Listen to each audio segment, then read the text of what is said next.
बोलिए श्री प्राणनाथ प्यारे की जय। बोलिए श्री सद्गुरु महाराज की जय। सुंदर साथ जी, कल वाला ही विषय आज है कि भाई ने नवखंडो आरती, जो कि सेवा पूजा का एक मुख्य अंश है, जिसका जो सुंदर साथ घर पे सेवा पूजा करते हैं या मंदिर में सेवा पूजा पुजारी करते हैं, इन सब में जो भाई ने नवखंडो आरती आती है, ये कैसे घटित हो रही है और इसमें सभी देवी देवताओं का आवाहन किया गया है। क्योंकि सेवा पूजा में हमारे केंद्र बिंदु राज्य होते हैं, लेकिन इस आरती में सभी देवी देवताओं का आवाहन क्यों किया गया है, इस बात को का आज हम इस पे मंथन करेंगे। कुछ सुंदर साथ ने कल बोला था, लेकिन फिर भी अगर आज मंथन करने के बाद किसी को दोबारा भी कुछ समझ में आता है तो वो जरूर इसमें अपना विचार रख सकते हैं। और भी सुंदर साथ जिन्होंने नहीं बोला है वो जरूर से आज से बोलेंगे।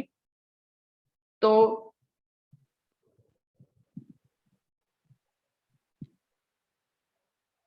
पारस भाई, आप कुछ बोलेंगे इस विषय पे?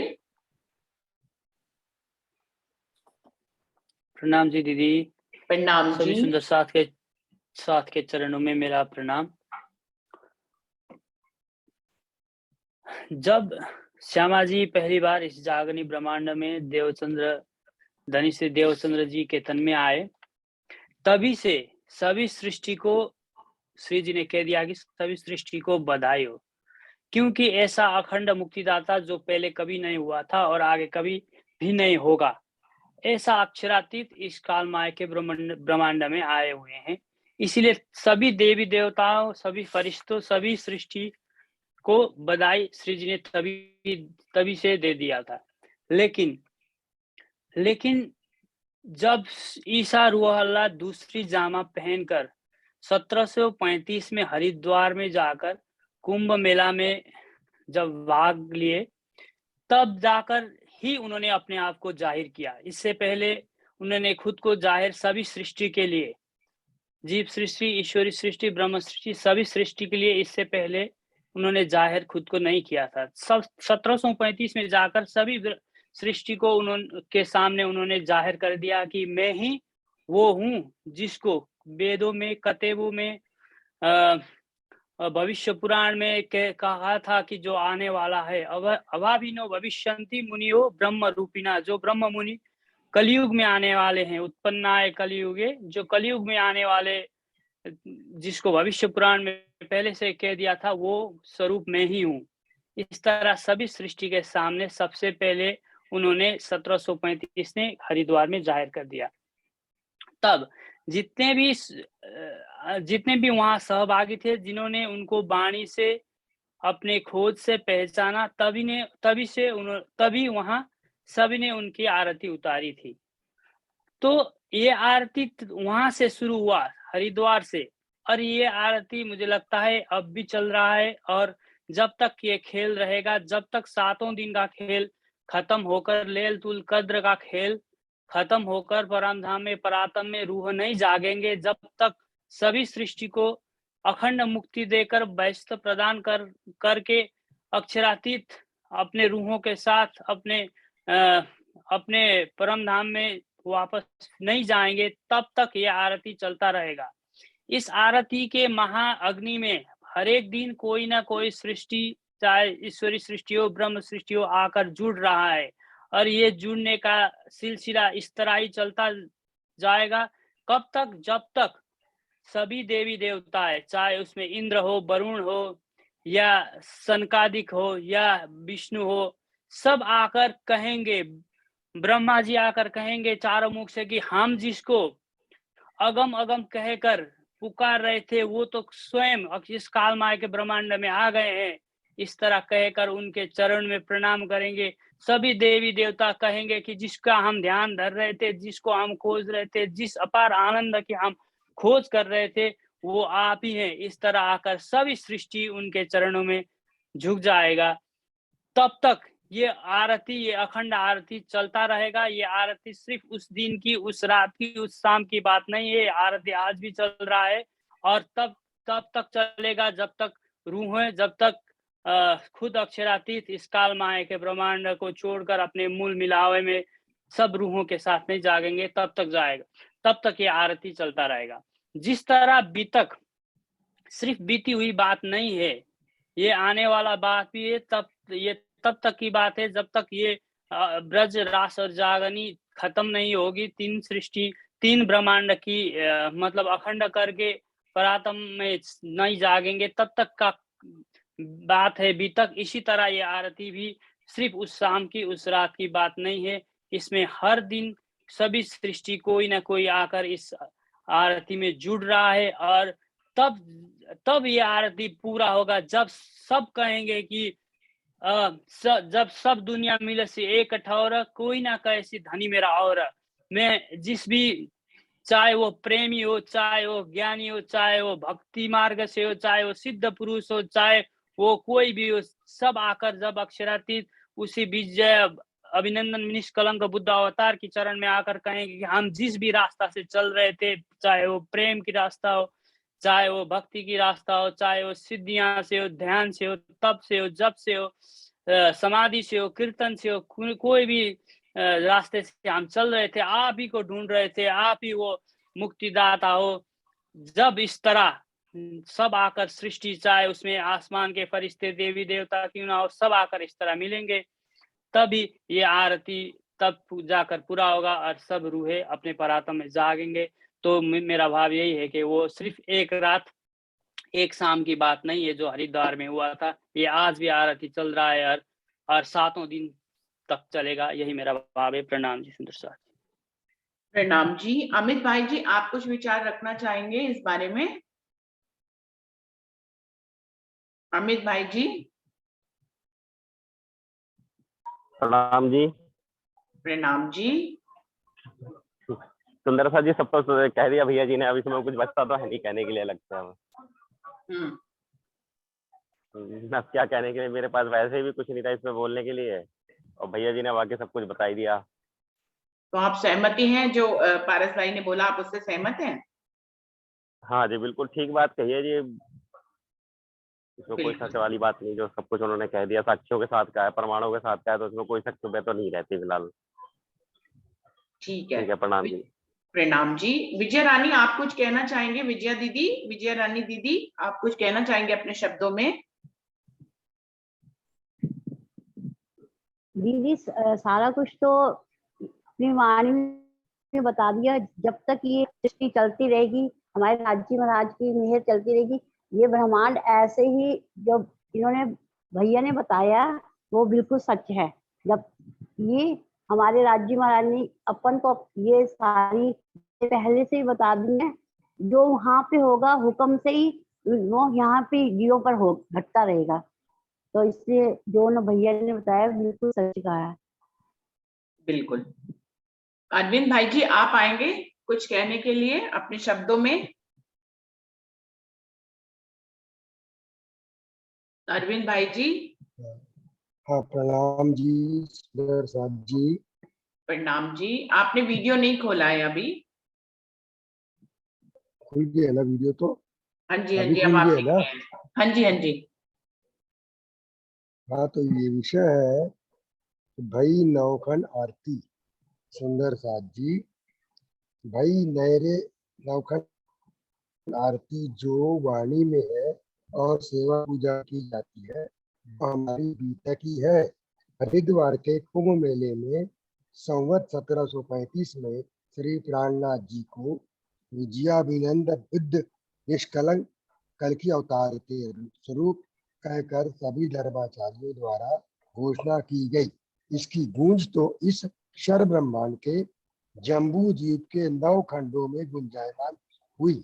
इसी को याद कर सभी देवी देवता, ऋषि मुनि, सभी साधु संत भी उनके दर्शन हेतु इस आरती में सम्मिलित हुए, जिनके सभी के नाम है, पर इसमें सभी ज्ञान के माध्यम से आते हैं, जिनका स्मरण करना ही इस आरती में रखने का मुख्य उद्देश्य है, तथा वे सभी हम ब्रह्मात्माओं के संग शामिल होते हैं। पर इसमें श्री कृष्ण जी का नाम नहीं आता, क्योंकि श्री कृष्ण जी जिनके 3 लीला स्वरूप है, क्षर, अक्षर और अक्षरातीत, वे सभी श्री प्राणनाथ जी के भीतर ही प्रकट हो गए हैं, इसलिए उनका नाम पूर्ण विजयाभिनंदन निष्कलंक घोषित हुआ। सेवा पूजा में सभी आने वाले का सम्मान हो सके, यही इसमें भावना है। ये मेरा मत है। कुछ सुंदर साथ इन देवी देवताओं के विषय में विपरीत टिप्पणी अपनी बोलचाल की भाषा में न करें और यथोचित सबका सम्मान करना सीखें, यही भाव है। सम्मान सहित सभी को याद रखना कि यह परंपरा रखी गई है। प्रणाम जी। अरविंद भाई जी, वो इस बात को दोबारा से रिपीट करिए, मुझे अभी ऐसे ठीक से सुनाए, आपका नेट स्लो है, मुझे सुनाई नहीं दिया। क्या आपने बोला कि कृष्ण जी का नाम इसमें नहीं है क्योंकि, क्या आपने बोला है?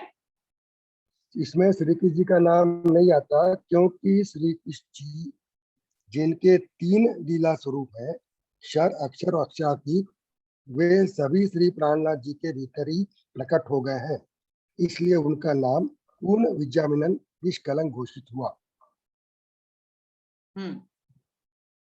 कृष्ण का नाम नहीं आरती में, क्योंकि वो तो है ही है ऑलरेडी उनके अंदर। मेरा कहने का मतलब ये। हाँ, वो तो धनी का पहला दिन ही है, पहला और दूसरा दिन तो श्री कृष्ण जी के रूप में ही है ना धनी का। तो यहाँ तो नहीं, विद्याविनंदन अक्षरातीत निष्कलंक अवतार की आरती की जा रही है, तो बाकी तो जो उनकी की पांचों जा रही है, शक्तियां, उनकी तो आरती हो ही रही है ना। उनकी तो आरती, तो उनका वो तो नाम ही खुद क्यों शामिल है उनके आएगा? अंदर। तो वो वही पहला वही नहीं, मैं कहने वाली थी कि तीनों उनका नाम तो तीनों आने का मतलब ही नहीं है, उनका नाम क्यों ही आएगा? तीनों, हाँ, इसलिए मैं क्लियर किया उसको कि उसका नाम नहीं है, बाकी लोगों का नाम है, क्योंकि वो खुद है अनादि अक्षराती। श्री कृष्ण भी उनके अंदर शामिल है, गोलोकी कृष्ण भी है, अक्षर ब्रह्मांड के श्री कृष्ण भी है, बाकी सारी देवी देवता दर्शन करने आते हैं, अभी भी आते हैं। अब आरती करिए आप। हाँ, इसलिए सारे देवी वो ब्रह्मांड के कहा देवी गया है। देवता जो कि हुक्म के स्वरूप है, वो उनकी आरती उतार रहे हैं, वो उनकी गुणगान कर रहे हैं अपने मुखों से, ये इस हाँ, आरती में वर्णित है। हाँ जी, वर्णित है, हाँ, अपने मुख से कर रहे हैं। और हाँ जी। कृष्ण का नाम इसलिए आता नहीं, कई बार किसी को प्रश्न आ जाएगा आगे चल के कि कृष्ण का नाम क्यों नहीं है, तो मैंने कहा कृष्ण ही तो साक्षात वहां बैठी है, अनादि अक्षराती श्री कृष्ण की ही उपासना हो रही है। ये मेरा कहने का मतलब है। और ये और अलग से कहा गया है कि वाणी सुन करके कई लोग, कई सुंदर साथ कुछ विपरीत टिप्पणियां करते रहते हैं अपने सत्संग में, प्रवचन में, इन देवी देवताओं के बारे में, तो वो न करे करके इन सबको शामिल कर लिया गया इस आरती में। इसके माध्यम से ये संदेश मिलता है हम सबको कि हमको सबका सम्मान करना चाहिए, क्योंकि ये सब हमारे साथ ही तो है। ये मेरा कहने का मतलब। ये वाला ब्रह्मांड तो धनी के हुक्म से बना है ना, तो वैसे तो सभी ब्रह्मांड जो है वो अक्षर के हुक्म से बनते थे, ये वाला ब्रह्मांड तो धनी के हुक्म से बना है, उनकी इच्छा का स्वरूप है। तो यहाँ पर जितने भी देवी देवता है, यहाँ का जो कण कण है वो धनी के ही हुक्म का ही स्वरूप है। तो हमें किसी का भी अपमान करने का तो कोई मतलब ही नहीं है। अगर हम किसी नहीं का कर रहे। अपमान कर रहे हैं तो हम अपने धनी के हुक्म का अपमान कर रहे हैं, ऐसा तो करना ही नहीं है। हाँ, वही हाँ, बिल्कुल अपने आप बिल्कुल। का अपमान कर रहे हैं, अपने आप में अपमान कर रहे हैं। और सुंदर साथ जी, ऐसा हो जाता है ना। देवी देवता का सम्मान न करने का तो इसलिए भी कोई भाव किसी के दिल में आता नहीं है। अरविंद भाई जी, आपने इसको उठाया जरूर है, पर ऐसा कोई भी सुंदर साथ नहीं है जो देवी देवता का सम्मान न करना, मतलब हम, हमारे दिल पर राज्य भले राज्य का है, लेकिन ऐसा नहीं है कि हम किसी का अपमान ही करते हो या हम किसी का उनके बारे में कुछ बुरा बोलते हो, बिल्कुल भी नहीं बोलते हैं।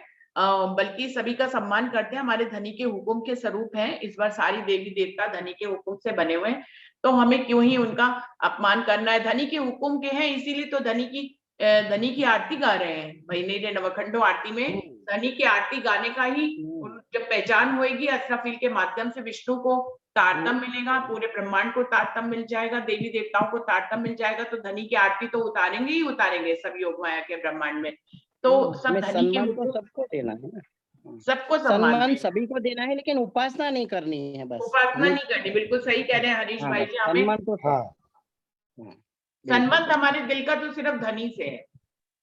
बिल्कुल तो बिल्कुल। होता है ये कई बार क्या ये होता है। कारण कारक सब बनाया है राज्य ने, ये जो खेल बनाया है वो पहले से ही फिक्स है जी के 12 मोमिन के ऊपर अभी अभी जो प्रसंग आया 12 मोमिन के ऊपर जो भी जुल्म हुआ औरंगजेब बादशाह के दरबार में, ये भी होने वाला था, यही हुआ है। जो धनी ने जो खेल बनाया, जो खेल में जो बनाया अपने दिल में, वो हो रहा है। इसीलिए तो अभी पत्री में राज्य ही खुद कह रहे हैं ना कि ये तो होना ही था, लेकिन उनको आश्वासन भी पत्री के द्वारा दिया है ना।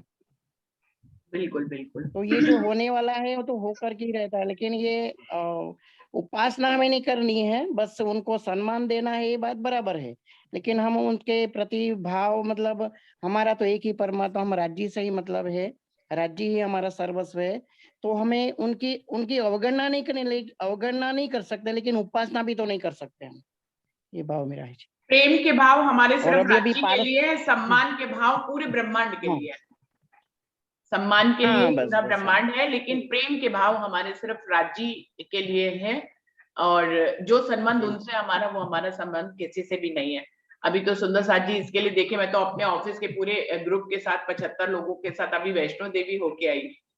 तो मैं पहले मना भी कर जी रही जी थी, जी। हाँ लेकिन ग्रुप में होता है ना, सब एक साथ ऑफिस में काम करते, कहते हैं अरे नहीं चलिए रुचि जी, आपको चलना है चलना है चलना है। तो फिर इनकार नहीं कर पाए, फिर उनके साथ ही गए। मैं तो वैष्णो देवी अभी अभी होके आई, अपने ऑफिस की तरफ से ट्रिप था, उसमें अभी होके आई वैष्णो देवी। वैसे तो कभी कोई कारज कारण नहीं बनता वैष्णो देवी जाने का, लेकिन ऑफिस से जा रहे थे और सब मुझे साथ में ही लेके गए, तो फिर जाने का एक कारण बन गया। हाँ, वो भी धनी का ही हुक्म था ना, धनी का ही हुक्म था। मैं और सोच रही सारे थी कि मुझे आपके क्यों ले स्टाफ जा वालों ने रहे उन्हीं हैं। के मुख से कहलवाया, उनके मुख से कहलवाया कि आप जाओ। हाँ, मैं ये तो भी खेल सोच रही देखना थी कि है तो धनी ने सबको हुक्म देखना ऐसा है। किया हाँ क्योंकि मुझे वैष्णो देवी हाँ पहुंचा रहे हैं, क्या कार्य कारण है, कभी जी भविष्य में जी समझ में आएगा तो आप लोगों से शेयर करूंगी कि क्यों मुझे वहां ले जा रहे हैं। पर ये बिल्कुल सच है कि जी जी। मना करने पे भी ऑफिस वाले माने नहीं कि नहीं आपको चलना है, ग्रुप में चलना है, मजा आएगा। पहले नैनीताल भी गए थे और एक बार वृंदावन भी गए थे। ऐसे हम हर साल ऑफिस की तरफ से कहीं जाते हैं, तो फिर ये कि भाई वहां क्यों नहीं चलना है, तो भाई चलना है, सबने कहा। तो फिर मैंने कहा ठीक है चलेंगे, उसमें क्या है। जैसे नैनीताल घूमने जाते हैं वैसे वैष्णो देवी भी घूमने जाएंगे। तो अच्छा था बिल्कुल बिल्कुल। वहां पे हाँ सबके साथ मिल के गए। यही तो भाव है, घूमने जाते हैं, भी घूमने जाते हैं, घूमने के लिए जा सकते हैं, कोई दिक्कत थोड़ी है वहां जाने में। वही तो मैं कह क्यों? रही हूँ, देखने पहले आए हो तो खेल तो फैमिली पूरा ही के देखना है साथ, ना। फैमिली या सुंदर साथ के कोई साथ तो दिक्कत कभी तो कारज है। कारण बन ही नहीं सकता था कि वहां जाते। ये तो ऑफिस का ट्रिप था, उन्हीं के हिसाब से ट्रिप बनता है, कोई मेरे हिसाब से तो ट्रिप बनेगा नहीं। तो उसके हिसाब से सबके सही साथ बात वहां है, जाने का भी कारज कारण बना और मैं होके आई। तो सही सबके बात है। साथ जाते हम हैं भी तो गए अच्छा हुए हैं, लगता है। मैं भी गई हुई हूँ, मैं तो 2 बार गई हुई हूँ ऐसे ही ट्रिप ऑफिस से इनका बना था, तो हम भी गए थे। पर घूमने के हाँ लिए अच्छी जगह है, उस हिसाब हाँ। से गए थे हमने तो। घूमने के हिसाब से हमने देखा, बस भाई लोगों ने दर्शन के हिसाब से देखा, हमने घूमने के हिसाब से देखा। सुंदर ऐसा नहीं साथ है। जी, नहीं, ये लेकिन मैंने भाव वहां की, पे अपने प्रश्न में ब्रह्मांड वही किया, भाव की भी बात आ लेना गई ना, चाहिए। मैंने एक प्रश्न भाव किया की बात आ उसमें गई ग्रुप ना। में, मैंने एक प्रश्न किया, मैंने कहा कि हिंदुओं के जितने भी देवी देवता हैं, चाहे वो शंकर जी को ले लें, अमरनाथ में कहाँ बैठे जाके, और ये वैष्णो देवी, मतलब ये सब इतनी ऊंचे ऊंचे स्थानों पे बैठते हैं, इनको कोई नीचे जगह नहीं मिलती जहाँ पे बैठ जाए सुंदर साथ आराम से उनका दर्शन कर ले। तो इतनी इतनी ऊंची जगह जहाँ पे ऑक्सीजन भी इतनी कम है, ऐसी जगह पे जाकर बैठते हैं। तो मैंने ऐसा, मेरे मन में भाव आया और मैंने पूछा भी, और मैंने उनको ये बताया भी मैंने कि हम लोग जो सुंदर साथ हैं, जो अक्षरतीर्थ पूर्ण पारब्रह्म को मानते हैं, यदि आप हमारे तीर्थ देखें तो सब धरती पे ही है, मतलब धरती से, मेरे कहने का मतलब सब नीची नीची जगह पे है। आप वहां जाएं बिल्कुल सुगमता से दर्शन कर सकते हैं। तो मैंने उनको ये भजन भी गा के सुनाया कि दुनियादी भक्ति औखी है, मेरे पिया का ज्ञान सुखल्ला है, मेरे दिल दी पाक मसीती विच बस अल्लाह ही अल्लाह अल्लाह है। तो मेरा ये भाव था उनको बताने का कि मतलब मुझे इसका कारज कारण समझ में नहीं आता कि हिंदू के देवी देवता बड़ी ऊंची जगह पे, ऐसी मुश्किल जगह पे जाकर क्यों बैठते हैं जहां पर लोगों को दर्शन करने में इतनी मुश्किल होती है। और जबकि अक्षरातीत पूर्ण पार्वण की सरलता आप देखें कि उन्होंने सब ऐसे स्थान बनाए हैं जहां पर कोई भी व्यक्ति आसानी से जा सकता है। कई ऐसी जगह नहीं है जहां पर बहुत जो है कठिनाई से पहुंचा जाए। तो उसका उत्तर तो वो लोग अभी सोचेंगे कि क्या दिया है उन्होंने अभी, लेकिन मैंने ये बात पूछी थी उनसे कि क्यों ऐसा हुआ। तो वो अपने शास्त्र पुराण में पढ़ेंगे तो कुछ बताएंगे। वो कहते हैं कि परीक्षा ली जाती है, उनके उत्तर ये थे कि हर कोई वहां तक ना पहुंच पाए, इसलिए ऐसे ऊंचे स्थानों पे वो बैठते हैं, और हर किसी की परीक्षा ली जाती है कि वो वहां तक कैसे पहुंचता है, और फिर उसकी इस परीक्षा के बाद मन्नत पूरी की जाती है क्योंकि हर कोई मांगने के लिए कुछ जा रहा होता है। तो मुझसे भी पूछा कि आप क्या सोच के उनको, अब वो लोग तो ऐसे कुछ खास मेरे बारे में नहीं जानते, तो कह रहे हैं आप क्या मांगने के लिए जा रहे हैं, कोई मांगने के लिए जा रहा है, कोई कुछ मांगने के लिए जा रहा है। मैंने कि मैं तो बस जा रही हूँ तुम लोग के साथ, कुछ मांगने वांगने के लिए नहीं जा रही हूँ, और मैं तो बस जा रही हूँ बस। और फिर मैंने उनको भी कहा, हमने कि मांगने के लिए क्यों जाना है, कभी बिना मांगने के लिए भी तो जाओ, ऐसे ही जाओ उनके दर्शन के लिए। यदि आपके दिल में उनके लिए प्रेम भरा भाव है तो यूं ही जाओ ना, कुछ मांगने क्यों जाना है कि इतनी दूर जा रहे हैं कुछ मांगने ही जा रहे हैं, ऐसे ही जाओ। तो सुंदर साथ जी, अभी हमारा विषय जो था उस पे और कोई सुंदर साथ कुछ कहना चाहेंगे, या अरविंद भाई जी और पारस भाई ने जो क्लियर किया है उसी पे ही हम एकजुट सहमत हैं? कोई और? जयंती भाई आप कुछ कहना चाह रहे हैं? हाँ, प्रणाम जी सुंदर साथ को। दीदी प्रणाम जी। प्रणाम जी, प्रणाम जी। प्रणाम जी, प्रणाम जी। ये पूरा प्रसंग है वो हरिद्वार का है, जो आरती उतारी थी जी। तो जो लोग जो साधु संत और जो भी लोग आए थे, दर्शनी आए थे, जो भी आए थे, तो उनके जो बड़के उनके देव देवता है, तो उनका स्थान क्या है और वो उनकी पहुंच कहाँ तक है, वो बताने के लिए ये सब उसमें बुलाए गए। और एक और भाव मेरे मन में आ रहा है कि जो ब्रह्म सृष्टि है उनके साथ ईश्वरी सृष्टि तो होनी है, तो उनको बुलाया गया, ऐसा तो मुझे लगता है। बाकी तो ये डेस्टिनेशन क्या है सबको पता चला जाए कि आप जो सम्मान कर रहे हो, पूज रहे हो, तो उनका क्या स्थान है, और वो जो चलो के ब्रह्मांड में ये सब आता है, ये सब दिखलाने के लिए ये सब उनको बुलाया गया, ऐसा तो मुझे लगता है। हाँ, ये भी है। प्रणाम जी। प्रणाम जी, प्रणाम जी। सुंदर साथ जी, कोई और सुंदर साथ कुछ कहना चाहे, या फिर हम इसी को ही जो पारस भाई ने बताया है मुझे भी उचित लगा है उसको मैं अपने शब्दों में लॉक कर दूं? कोई और सुंदर साथ कुछ कहना चाहेंगे इस बारे में, इस विषय पे, कि क्यों देवी देवताओं का आह्वान किया गया है भाई नेरे नवखंडो आरती में? कोई और सुंदर साथ कुछ कहना चाहेंगे? नहीं, आप बताइए दीदी। ये हरीश भाई आपकी तरफ से शोर आ रहा है क्या?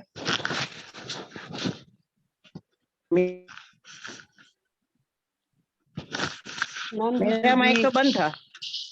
बबीता बहन आप कुछ कहना चाह रहे हैं? वर्षा दीदी आप कुछ कहना चाह रहे हैं? आप लोगों ने माइक खोला, आप कुछ कहें। हाँ दी, प्रणाम जी दीदी। प्रणाम जी।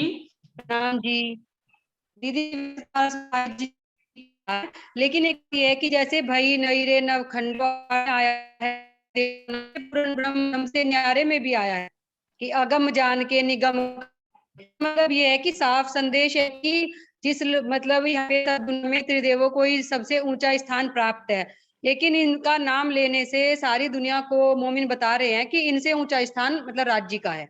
इसीलिए हमारे पूर्ण ब्रह्म से न्यारे में भी देवी देवताओं का नाम आया है, और उसमें भी आया है जो शाम की स्तुति होती है, श्री देवचंद्र जी को दर्श दियो, जो है पूर्ण रूप, वेद थके ब्रह्मा, थके थक गए शेष महेश, गीता की जहां गम नहीं वो सतगुरु को देश।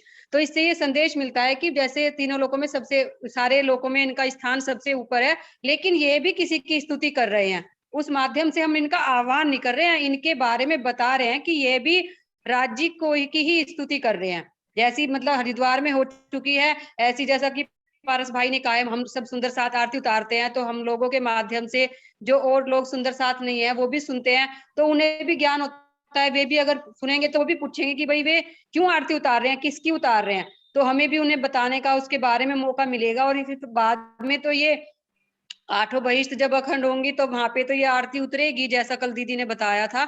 तो मुझे ये लगता है कि हम उनका आह्वान नहीं कर रहे हैं, उनके संदर्भ में बता रहे हैं कि भाई ये भी उन्हीं की आरती उतार रहे हैं, और ये उनका स्थान सबसे ऊपर ना होके राज्य का स्थान ही सबसे ऊपर है। प्रणाम जी दीदी। प्रणाम जी, प्रणाम जी। वर्षा दीदी ने बहुत अच्छा पॉइंट इसमें बताया है कि भाई मेरे नवखंडो आरती के माध्यम से बल्कि हम दूसरों को भी बता सकते हैं कि देखिए जिन देवी देवताओं को आप सब सर्वोच्च स्थान मानते हैं वो किसकी आरती कर रहे हैं। वो अपने मुख से किसकी आरती कर रहे हैं। ये प्रसंग बहुत अच्छा है, जो कि हम किसी दूसरे को समझाने के लिए भी हम ये कर सकते हैं। और जो उन्होंने और भी उदाहरण दिए कि वेद थके ब्रह्मा थके थक गए शीश महेश, गीता को यहाँ गम नहीं वो सतगुरु को देश। हमारे सतगुरु का तो स्थान वो है जहां पर गीता थक जाती है, जहां पर ब्रह्मा विष्णु महेश थक जाते हैं, और कोई भी वेद और पुराण जहां तक नहीं पहुंच पाते, वहां पर हमारे सतगुरु श्यामा बनाने का जो स्थान है, हम वहीं पे ही स्तुति करते हैं। तो ये बात तो बिल्कुल आती है सुंदर साथ जी। और मुझसे भी ग्रुप में पूछा गया कि आप किसको मानते हैं, तो वो जैसे बोला कि आपने कहा आप कुछ मांगने नहीं जा रही हैं, तो आप किस लिए जा रही हैं? हमने कि हम तो इसलिए जा रहे हैं क्योंकि आप सब हमें ले जा रहे हैं, इसलिए हम जा रहे हैं। तो बोल फिर ये बात आती है कि आप किसको मानते हैं, तो मैंने कहा कि आप जिसको मानते हैं वो उनको बनाने, वो जिनके हुक्म से बने हम उनको मानते हैं। तो फिर अक्षरातीत पूर्ण पारब्रह्म का एक संदेश देने का मौका आया इतने बड़े ग्रुप के बीच में कि मैं किसको मानती हूँ। तो मैंने बताया कि मैं उनको मानती हूँ जिनको आप मान रहे हैं, वो जिसके हुक्म से बने हैं। तो किसी ने कहा कि मैं इसलिए जा रहा हूँ वहां पे जबकि मैं सतगुरु को मानता हूँ। तो एक ने कहा कि मैं वाहेगुरु को मानता हूँ लेकिन मैं वैष्णो देवी जा रहा हूँ, क्योंकि हमारे ऑफिस में बहुत सभी तरह के को मानने वाले लोग हैं, लेकिन सभी ग्रुप में वहां गए थे। तो सभी के लिए मैंने ये संदेश दिया कि आप के संदेश जिसने भी दिए थे गुरु ग्रंथ साहिब में, आपने उन 9 गुरुओं को तो पकड़ा, लेकिन उन 9 गुरुओं ने जिसका संदेश दिया था, आपने आज तक आपके मुख से उनका नाम नहीं निकलता है। आप गुरु की जय बोलते हैं, तो लेकिन गुरु ने जिसका संदेश दिया आप उसको जाने। वो संदेश देने के लिए इस दुनिया में आए थे, और जो संदेश देना चाहते थे आपने उस संदेश को नहीं पकड़ा, बल्कि उनके उन गुरुओं को पकड़ लिया। तो ये भी है एक बात। और ब्रह्मा विष्णु महेश या देवी देवता, ये जिनके हुक्म से बने हैं उनको मैं मानती हूँ। अक्षरातीत पूर्ण पारब्रह्म जो अंतिम पुरुष है, जो कि अक्षरातीत जिसको बोलते हैं, जिसके हुक्म से ये ब्रह्मांड बना है, मैं उसको मानती हूँ। तो इस तरह से संदेश देने का मौका कभी कभी हम लोगों को मिलता है, जबकि हम दुनिया के समाज के बीच में, और ये भाई नहीं रहे नवखंडो आरती के माध्यम से तो हम लोग बिल्कुल ही दे सकते हैं, जो वर्षा दीदी ने बताया। तो मुझे पारस भाई की बात और अरविंद भाई जी की बात से हम लोग सब बिल्कुल सहमत हैं इस विषय के ऊपर कि ये भाई नहीं रहे नवखंडो आरती वैसे तो हरिद्वार में 1735 में घटित हुई, लेकिन उस समय भी सारी दुनिया फरामोश हो गई। और वो उस समय पुच्छल तारा भी निकला, एक 11 महीनों का वर्ष भी हुआ, सारी गवाहियां भी मिली, उसके बावजूद भी, उनको स्वीकार करने के बावजूद भी ये खलक जो है खामोश हो गई, और इस बात को ढक दिया गया कि अक्षरातीत पूर्ण पारब्रह्म बुद्ध निष्कलंक अवतार दुनिया में जाहिर हो गए हैं। इसीलिए दुनिया आज तक वो बात ढक गई, इसलिए आज तक इंतजार कर रही है। और वास्तव में अभी जो 9 खंडों में ये आरती बजनी है, ये 9 खंडों में अभी घटित नहीं हुई है। ये 9 खंडों में कब घटित होगी? जब विष्णु को तारतम्य मिलेगा, पूरी सृष्टि को तारतम्य मिल जाएगा, सभी देवी देवताओं को तारतम्य मिल जाएगा, पूरी तीनों सृष्टि को तारतम्य मिल जाएगा। कोई रह भी जाएगा तो कोई जीव सृष्टि रह जाए या ईश्वर सृष्टि रह जाए, पूरे ब्रह्मांड के जीवों को जब तारतम्य मिल जाएगा और सब अखंड बस्तों में अखंड हो जाएंगे, उस समय ये आरती पूर्णतः घटित होगी, जिसका आगाज आज से ही धनी ने कर दिया है। जैसे 7वें दिन की लीला को वो पहले से ही बता देते हैं, बिल्कुल ऐसे ही अगम आने वाली लीला है, जिसको धनी ने पहले से ही नवखंडो आरती के रूप में दर्शाया है कि किस प्रकार से देवी देवता भी उनकी स्तुति करेंगे, और वो मानेंगे कि वो सर्वोपरि नहीं है, बल्कि वो अक्षरातीत पूर्ण पारब्रह्म सर्वोपरि है, जिसकी वो स्तुति कर रहे हैं। तो भाई नहीं रे नवखंडो आरती में देवी देवताओं को रखने का, देवी देवताओं का जो आगाज है, जिनके नाम है, जिनको रोज ही बोला जाता है सेवा पूजा में, उसका कारण स्पष्ट ये है कि उसके माध्यम से पूरी दुनिया को ये संदेश दिया जा सके कि देवी देवता जिसको मान रहे हैं, जिसकी स्तुति कर रहे हैं, वो कोई और है। आप जिसको पूरी दुनिया जिस ब्रह्मा विष्णु महेश और 33 कोटि के देवी देवताओं को सर्वोपरि मानती है, वो इस काल माया के ब्रह्मांड में वो भी किसी की स्तुति करते हैं। तो वो किसकी स्तुति करते हैं? वो अक्षरातीत पूर्ण पारब्रह्म की स्तुति कर रहे हैं। इस आरती के माध्यम से हम ये संदेश दे सकते हैं, और ये आरती घटित हो जाएगी जबकि 7वें दिन की लीला होएगी। अब तक 9 खंडों में ये आरती गूंजेगी, और वहीं पर ही जो है सभी देवी देवता धनी का गुणगान करेंगे। तो इस तरह से ये जबकि असराफील पूरे ब्रह्मांड को तारतम दे देगा, ये तब पूर्णतः ये आरती घटित हो जाएगी, जैसा कि हमें और सुंदर साथ ने भी संदेश के रूप में दिया है। तो मेरे ख्याल से आज इस विषय का अच्छा निर्णय हो गया है, सबको समझ में भी आ गया। पहली बात तो ये कि हमारे मन में ये बात ही नहीं आई, कभी हम बरसों से आरती बोलते आए लेकिन हमारे मन में ये बात ही नहीं आई कि इसमें देवी देवता को क्यों बुलाया गया है, उनका नाम क्यों लिया गया है, जबकि उनको रोज की आरती में शामिल किया गया है। तो अभी जबकि ये विषय आया तो हमने उस पर मंथन किया और हमें समझ में भी आ गया। तो सुंदर साथ जी ऐसे कोई ना कोई विषय भेजते रहें जिन बातों की तरफ हम सबका ध्यान नहीं जाता। जब कोई टॉपिक आता है तो हमारा ध्यान उस तरफ जाता है और उस पर मंथन करते हैं। तो मंथन करते हैं तो उससे क्या वो बात हमें भी क्लियर हो जाती है। तो अच्छा लगता है कि वाणी को हम बरसों से पढ़ रहे हैं लेकिन कोई बात ऐसी होती है जो हमें क्लियर नहीं होती। तो कोई जब प्रश्न उठाता है तो उस पर मंथन करके हमारे कानों को, हमारी जीभ को भी वो सुनने का मौका मिलता है। तो सुंदर साथ जी अभी कितना समय है? 5 मिनट है अभी सुंदर साथ जी। कोई सुंदर साथ कुछ सुनाना चाहे अपने दिल की बात, अपना कोई अनुभव, कोई भजन, तो वो जरूर सुनाए और फिर हम इस मीटिंग को एंड करेंगे। कोई सुंदर साथ कुछ सुनाना चाहेंगे?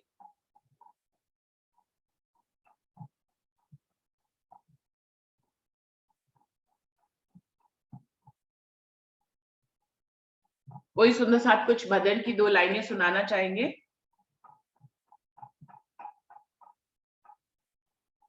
अपने आप से सामने आए, कोई जरूरी थोड़ी है ना नाम ले, आप अपने आप से कुछ भी सुना सकते हैं इसमें।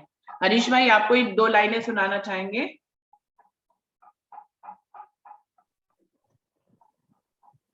दे प्रणाम जी। प्रणाम जी। 2 लाइन सुना दे।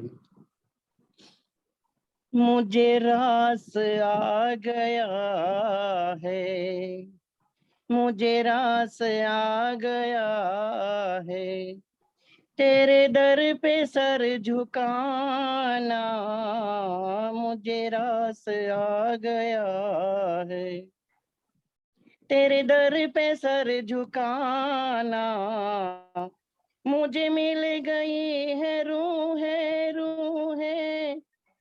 मुझे मिल गया ठिकाना, मुझे मिल गया ठिकाना, मुझे रास आ गया है, तेरे दर पे सर झुकाना, मुझे रास आ गया है, तेरे दर पे सर झुकाना। प्रणाम जी।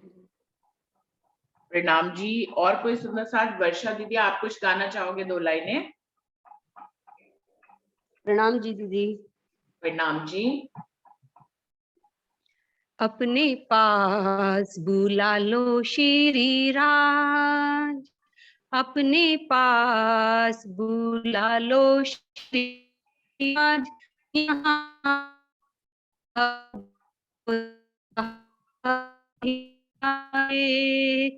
अपने पास बुला लो श्री राज, यहाँ नहीं जाए, भंडार यहाँ अभी ओ। वर्षा दीदी आपकी आवाज का नेट स्लो है, आवाज नहीं आ रही आपके ठीक से।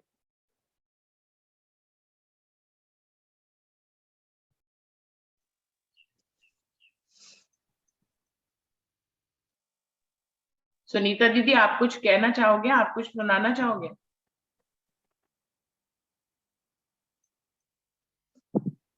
2 लाइनें बोल देती हूँ। हाँ जी। हाँ। अर्श वाले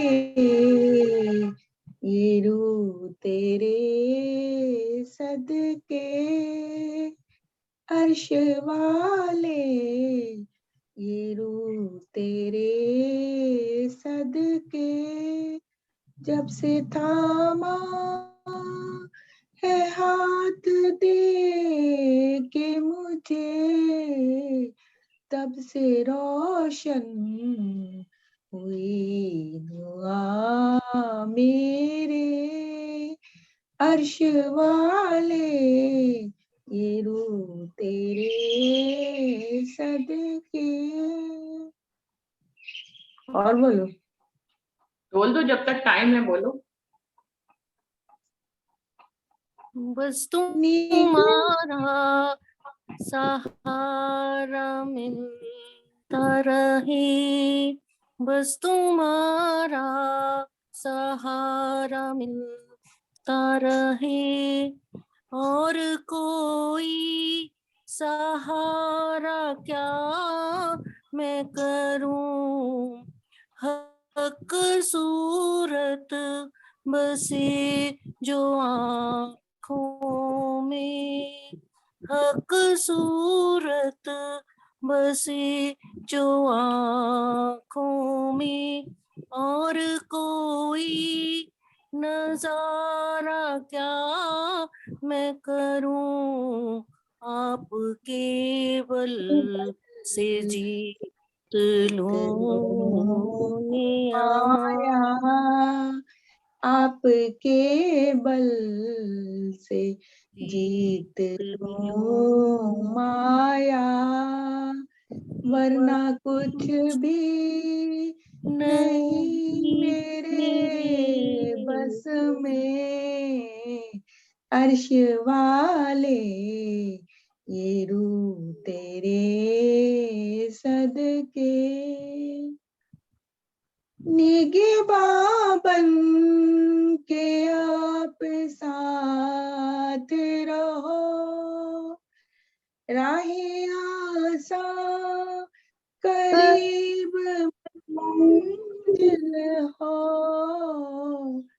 निगहबान कि आप साथ रहो, राहे आसान मंजिल हो, आप दे दो पना जो चरणों में, बन जाए तुम्हारा घर दिल वो,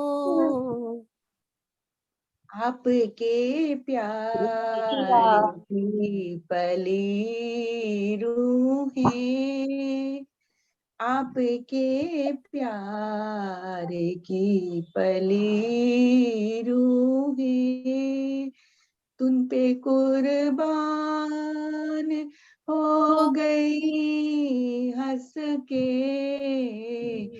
अर्श वाले ये रूह तेरे सदके।